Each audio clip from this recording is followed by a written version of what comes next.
How's it going, guys? I'm your host Korban Gaming and welcome back to this week's Adventure Quest release. So for this week we have quite a big release. There's a few things that I want to go through. The first thing will be the limited time shop. So there are some returning weapons that you guys can get. They are namely the Puebla Wind Mace here, the Pueblans, which is the Earth and range version. Then of course to celebrate May the 4th, which is tomorrow, we have the Star Spear and the Mystic Star Saber. One is magic damage, which can switch between energy and darkness, and the other one is range damage, which also can switch between magic energy and darkness. Yep, and then there's the Star Saber, which is the melee version. So depending on your build, you should get the one that is best suited for you. So Ice Zaragoza, I'm not sure if this is already in the shop or this is a new item that they've added to the shop, but it seems like a returning item as well.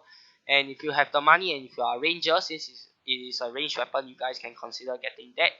Spells, nothing new. Pets, nothing new. Miscellaneous items, yes, this is a very big thing that I want to talk about. We have the Zfinity Gauntlets. This is obviously based off the Infinity Gauntlet from the Avengers movie that recently came out. No, you won't find any spoilers inside my video, but if you guys haven't watched the new Avengers Endgame movie, I highly recommend all of you guys to go and watch it. It's really great. And all of the gauntlets here, you can see here they are level 0, so they scale to your level, but they do cost 5,940 tokens for one gauntlet, and there are a total of 5 gauntlets. Yes, you read that right. There are only 5 gauntlets, even though there are 6 infinity stones. So they left out the reality stone from this one, and it was done on purpose. So it's not that the staff forgot about it or are going to implement it at a later stage. They did clarify that on the forum that they did intentionally left out the reality stone. So the power gauntlet gives you boosts your energy resistance and melee blocking, and can inflict universal elemental vulnerability on your foe if you click on it once per turn. For the time, which is the ice one, you can boost your ice resistance and range blocking, and it can like freeze your paralyze your foe for one turn. This is a guaranteed paralysis if I'm not wrong. The space stone, it boosts your earth resistance and range blocking, and it can increase your MRM by like 60 or 70 plus for one turn if I'm not wrong. So that's really great. The mind stone, it boosts your water resistance and magic blocking, and it can heal your MP. And last but not least, the soul stone, which can boost your light resistance and melee blocking and replenish some of your SP as well. So honestly, I will recommend you guys to get the power, time, and space stone. For the mind and soul one, the soul one you can obviously stick with your essence orb if you already have that, and for the mind one you can obviously use pixel adder in conjunction with essence orb to heal your MP as well. So the mind and soul one, you can kind of pass up. The power, time, and space, they all have fantastic effects, but if you ask me which one you really have to pick up, I would say time, simply because it gives you a guaranteed one-turn paralysis against your foe, and in today's meta that is very valuable. So if you have only enough tokens to pick up one, then pick up the time one. I unfortunately do not have enough tokens to even pick up any one of those, so I'm going to have to pass it up. We already do have quite a lot of paralysis items in our inventory, but it doesn't hurt to have one more if you have spare tokens lying around. So next up, we have the new Z token package item, the El Muchacho 4-in-1 weapon, which you can get in the Z token package. If you guys are getting Z tokens to, buy the new stuff in the limited time shop, will I recommend this package? Honestly, no. It's a massive fire compression weapon, and clicking on it can give you a bunch of special effects. There are 4 different special effects, if I'm not wrong, that you can get from the weapon by clicking on it. So if you're into that kind of fancy effect things, then this may be for you. If not, I would say that there are better packages going around. So next up on the list, we have the rare item hunt. There are 2 special items that have been hidden somewhere in the game, and you must follow the clues to hunt them down. From what I've seen, I think these are returning rare item hunt items, and both of them cost Z tokens. So the first one, Tired Moglin looking to rest his weary legs has made itself a bed among the grogger eggs. And the second, for the second item, search near a tree in Queen and Moglin's challenge, and there you may find a gun playing an otherworldly homage. So both of these are different items. They both cost Z tokens, and if I remember correctly, Both of these are based off May the 4th or Star Wars items. Are any of them worth getting? From what I remember, no, I don't think so. So you can actually pass it up, especially if you don't have exact tokens to purchase it. I do not really know the locations, but you guys can check out the forums or the Discord to find out the location if you are too lazy to figure out the riddle by yourself. Now, for the main part of today's video, we have the Void. So now we have Starslayer, the returning Void monster for every May 4th. So he has, with him comes with some new special effects this time. Let's see what we have to face. This time, he has brought along a pet, which obviously looks like Darth Vader in Moglin version. And it seems like he still has his basic standard effects with the soft damage cap and the clawback like last time. So he's weak to light. Let's switch to our light weapon here. And he is immune to all of the fancy stun effects, unfortunately. Wow, this guy hurts. Okay, so I think we'll flee. We need the samurai spell or something which you can get from a few frost wheels ago to defeat him. That's how I defeated him the previous time. And you can see even at like how much energy resistance? So I have 16% energy resistance. He's doing like 1.2k damage to me. That is just crazy. So the easiest way to beat him is of course to use Samuke Matsuri Caltrops, which I got from a few frost wheels ago. And this should actually help you beat him rather easily because of the ability to reflect the damage back to him. So let us try that again. Okay, let's start. And forces your miscellaneous items away from you. Okay, so you can't use any of the miscellaneous items. That's unfortunate. Let's see here. What can I do? I think I'll just cast this. The foe will get damage whenever it attacks you. Nice.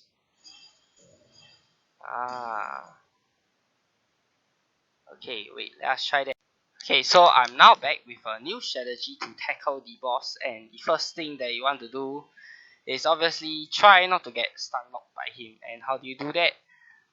Switch off into your best energy armor first. So for my armor, I've chosen to go with Star Savior. This is the one, the reward that you can actually get from beating him. But if you have already done it last year, which is easier in my opinion, you can get this to help you out. So best energy resistance, you know what, and darkness resistance. So I got my darkness at 90% and my energy at 14%. Right, why is that so?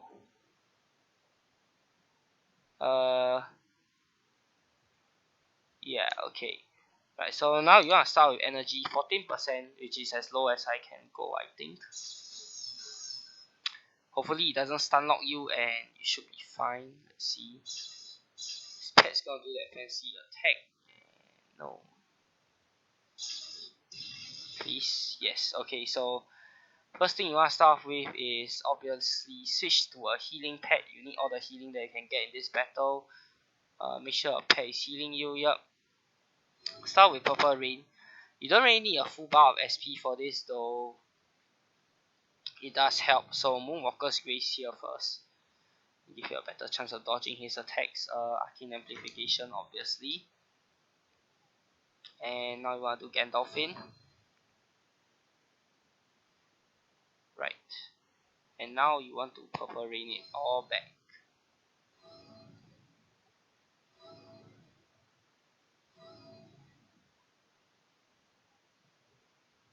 And now that that's done, you cast this and hopefully he kills himself. So you want to switch over to your darkness armor next. I can't remember if this guy actually switches elements, but this is the best shield, the the conglomerate Franken shield, and you can actually get this from, I believe it's from one of the Moglowin years. Yup, I was looking up for one of a good shield to get it to use against this monster, and Thankfully for me, I managed to find it in my inventory. I was searching up on the forums and found that this is the best shield. It gives 25% energy resistance and 10% darkness resistance. So if you use this in conjunction with Decimator, you only get 31%, 30%, which is pretty good. So now you want to cast this spell, and you can get this from the past Force Wheel years. And sorry to say that in order to beat this fight, you will need quite a lot of rare items, and by a lot I mean a lot of rare items. So if you're unable to get all of the rare items, then yeah, it's going to be really hard for you to beat this fight. So now I can afford to do this once again. More Caltrops, so we can do even more clawback damage to this guy. And now what I want to do is switch over to Starslayer, because when his SP bar is flashing, that's when he's going to do his fanciful attack. Drink out health potion so it won't die. Nice, got a critical heal. And you don't want to attack him because of the clawback. The clawback can really hurt you a lot. So, okay. So now you want to switch back to Decimator armor because it gives better defense against both elements.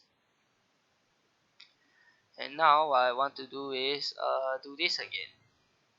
And hopefully he should die. If he doesn't, then just you know, heal up again and hope for the best. So heal up.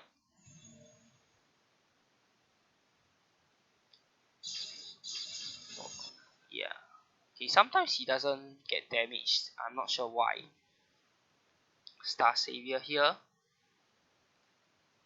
Let's heal up again.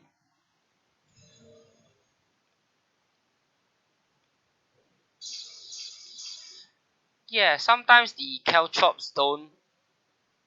Oh, now a successful save negates damage. So if he gets the successful save, then he doesn't kill himself with that. Okay, he doesn't manage to save that time. And unfortunately for me, this is where I might die. So I forgot to do Gandalfin. Yeah, you should always be doing Gandalfin when you have the chance to. Yeah, that's unfortunate. Alright, so let's try that again. But that is the.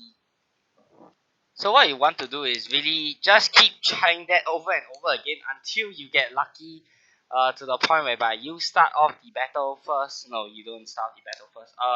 You should, on hindsight, you should get Whispering Raymond. I will showcase that in the other strategy later on. So you should get Whispering Raymond, so there is a higher chance that you will go first. So it will save you a lot of trouble from him not stun locking you and then killing you on the first turn. So you want to keep doing this strategy over and over again, and basically this is, I would say, the best strategy for mages out there.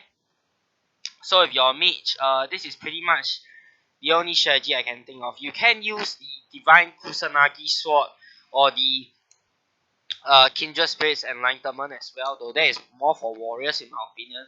You can use their auto hit ability to like get damage on Starslayer all the time. Starslayer thankfully doesn't have a lot of health, only 2500.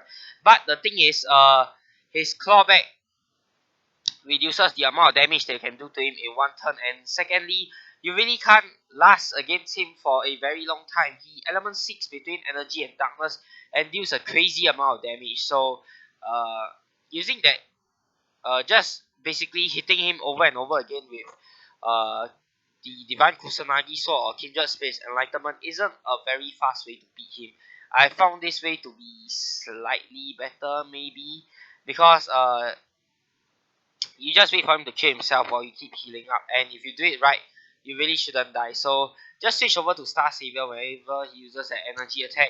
Pray that he doesn't get a second turn and nuke you with his darkness attack, and you should be good to go. Of course, I know that this strategy uses quite a lot of rare equipment, and if you don't have these equipment, then I'm sorry, but for mages, this is going to be a tough one.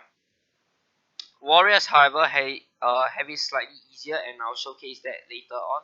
So this is actually my don't know how many try against this guy. So it did take me quite a lot of tries to do this strategy. You guys can look on the Discord for more different strategies out there. I'm sure many of the AQ geniuses there have figured out better ways to beat this guy than I did. For me, I just stuck with the old strategy, which still works. not all the time, but yeah, I did get it to work. So this is the fight whereby I actually managed to beat him, and I cut out the audio and all that because I wasn't really recording the audio. By then I was pretty tired. It was late at night, and there wasn't any commentary. I just kept trying over and over again until I beat this guy. So yeah, this was the umpteenth time, and I finally got it. So he hits me the darkness attack. Luckily, I break out the stun lock and then switch back to decimator and heal myself up before inflicting the spell once again, and he does eventually kill himself, and that is the way to beat him for mages, right? So let's see here. Yes, he does kill himself at long last. Boom. That's how you beat Starslayer. Now for the shop, armors still the same, Starslayer and Star Savior. You can get either one of your choosing. Starslayer comes with a skill that you can use to force choke your opponent, which is the Force Lightning's skill.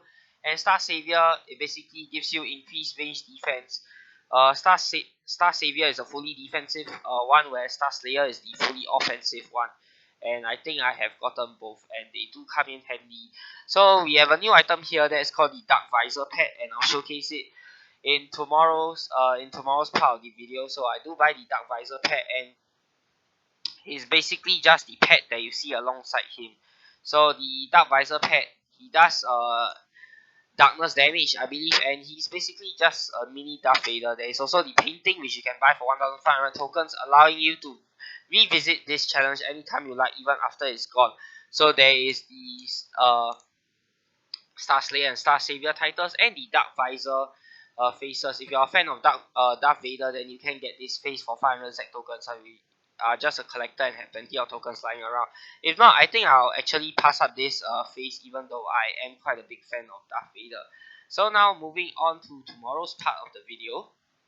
Right, so before that, we now have the strategy for warriors. So for warriors, it's a bit easier. What you want to do is start with Whispering Raven. You always want to do that even if you're a mage. I got too lazy a bit last night. So get Whispering Raven, so there's a greater chance that you'll go off first. Then it'll be much easier for you. So what you want to do is obviously cast all your spells and then cast a Purple Rain. And you can use Shadow Feeder Pendant if you do manage to go first. So that will give you an extra turn to deal this guy down. Afterwards, you want to switch over to your Kindred armor, have your best damage boosting equipment up. If you're a warrior, you should have Buffalo's Beach Board instead of Arcade Amplification. Switch over to your Dual Dunamis to boost your damage. Get Blood Contract or Minotaur Day, that will boost your damage as well. Then pray that you get lucky with your Kindred Strike, and you technically only have one try to kill him, because two tries if you want to risk it. If you don't hit your first one, you have to kill him on the second one, because the moment he hits you when you're in your Kindred armor, it's guaranteed that you are going to die. So for me, I do manage to kill him in one shot, and that's how I do it with the warrior class instead. Warrior build, I mean. Hey guys, so it's the next day, and I am back to test out the new Dark Visor pet, which you have gotten from the quest, from the Void Boss. So so this is obviously a Moglin version of Darth Vader, for those of you guys who do not watch Star Wars. And let's see here.